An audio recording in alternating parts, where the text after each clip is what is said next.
Good evening and Moadim L'Simcha.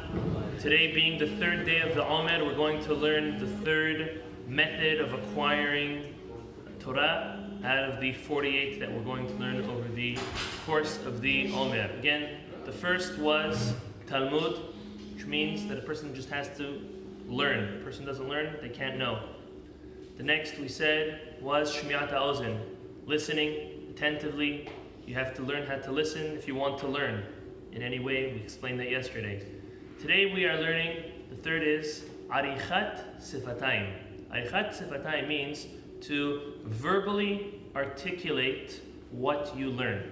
So, in modern psychology and professional educators nowadays, it's not something super new, but it's definitely in our times that they've understood this to them. We'll soon see that this dated back all the way to the time of our sages and even before. That the more methods and the more ways, and I'll go so far to say the more senses one can use while learning, the better the information will take place and be remembered by the student or any individual for that matter.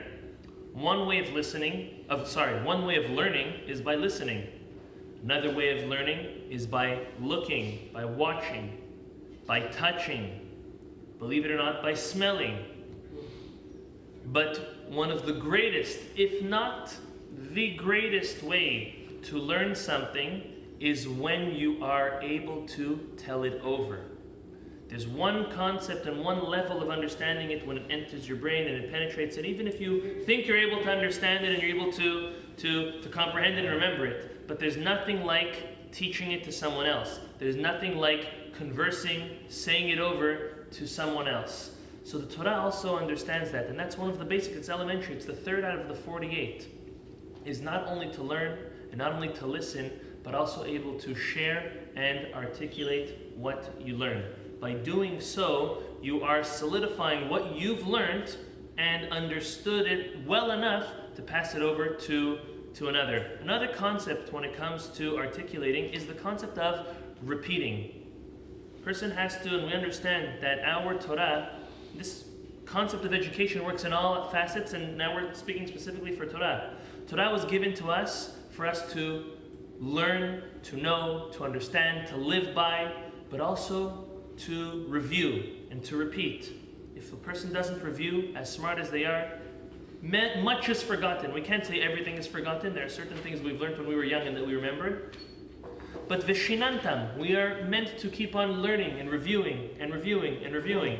And doing so verbally, out loud, also has a very strong penetration in the way that we learn and we remember and we review our Torah.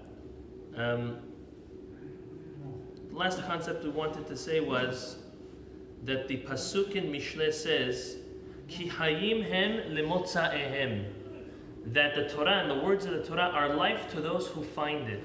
The Gemara in Masechet Eruvin says, lemotzaehem bepeh, to those who find it and are able to articulate it. They're able to talk about it. You meet certain people that whenever you speak to them, they always have something smart to say, something wise to say, in a good way, not a smart aleck, not a wise guy, but something with true wisdom and true knowledge, and all the more so if it's rooted and based in our own Torah.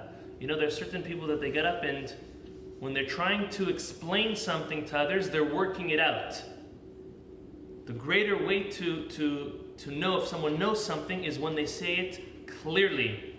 If you've heard something and now you're trying to give it over to someone and you're not consistent in what you're giving over, you're trying to work it out while you're saying it over, it's not as great and you've not understood it as well as once you've already learned it and mastered and able to give it over smoothly. So this is the concept of articulating any type of knowledge, specifically the knowledge of our Torah. May HaKadosh Baruch Hu bless us that we'll always have the opportunity with family and friends to share what we've learned and to sharpen it and get it better and better. Be'ezrat Hashem, Baruch Adonai Le'olam. Amen ve'amen.